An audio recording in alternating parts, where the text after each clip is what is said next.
बिहार में लोकसभा चुनाव के लिए एनडीए में सीटों का बंटवारा हो गया है।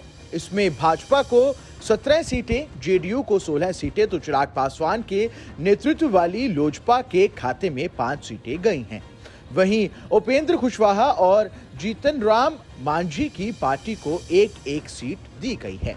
इस ऐलान के साथ ही साफ हो गया है कि भाजपा अब चिराग के चाचा पशुपति पारस को एक भी टिकट नहीं दे रहे हैं। इसके बाद आज यानी 19 मार्च को पशुपति पारस ने कैबिनेट से इस्तीफा भी दे दिया। बीजेपी ने चुनावों के लिए चाचा पशुपति पारस से पहले भतीजे चिराग पासवान पर भरोसा जताया है, लेकिन साल 2020 में जब चिराग के पिता रामविलास पासवान का निधन हुआ था और लोक जनशक्ति दल के जब 2 टुकड़े हुए थे, तब बीजेपी पशुपति पारस वाली पार्टी को ही समर्थन दे रही थी।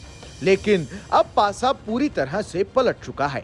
ऐसे में सबके मन में ये सवाल है कि आखिर बीजेपी अब खुलकर चिराग के सपोर्ट में कैसे आ गई है। दरअसल भाजपा के चिराग पर भरोसा जताने की कई वजहें हैं।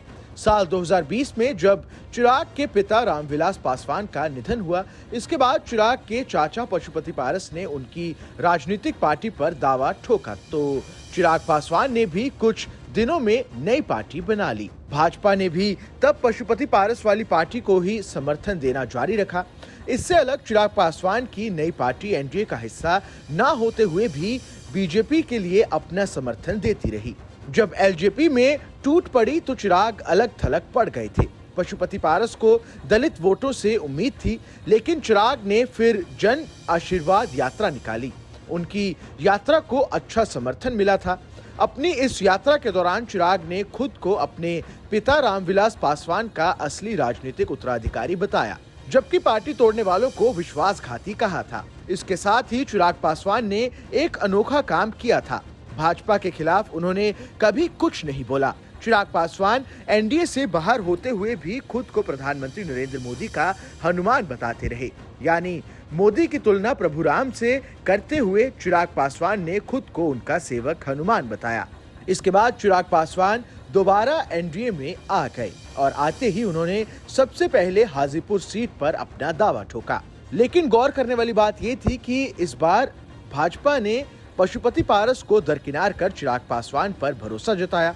इसकी एक बड़ी वजह शायद 2014 की वो चर्चा भी हो सकती है, जिसमें चिराग पासवान ने ही अपने पिता को एनडीए में शामिल होने के लिए मनाया था।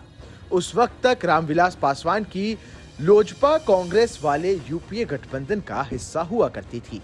पुरानी मीडिया रिपोर्ट्स की माने तो एक शाम चिराग पासवान ने ही अपने पिता रामविलास पासवान को ये कहकर एनडीए में शामिल होने के लिए मनाया था कि कांग्रेस और राहुल गांधी उन्हें पर्याप्त सम्मान नहीं देते हैं। राजनीतिक जानकारों की माने तो ये एक बड़ा कारण था कि बीजेपी ने एक युवा नेता के तौर पर चिराग पासवान पर पूरा भरोसा जताया। इस खबर में बस इतना ही। ये खबर आपको कैसी लगी हमें कमेंट कर जरूर बताएं। देश दुनिया की तमाम बड़ी खबरों के लिए देखते रहें न्यूज़ नेशन का डिजिटल प्लेटफॉर्म।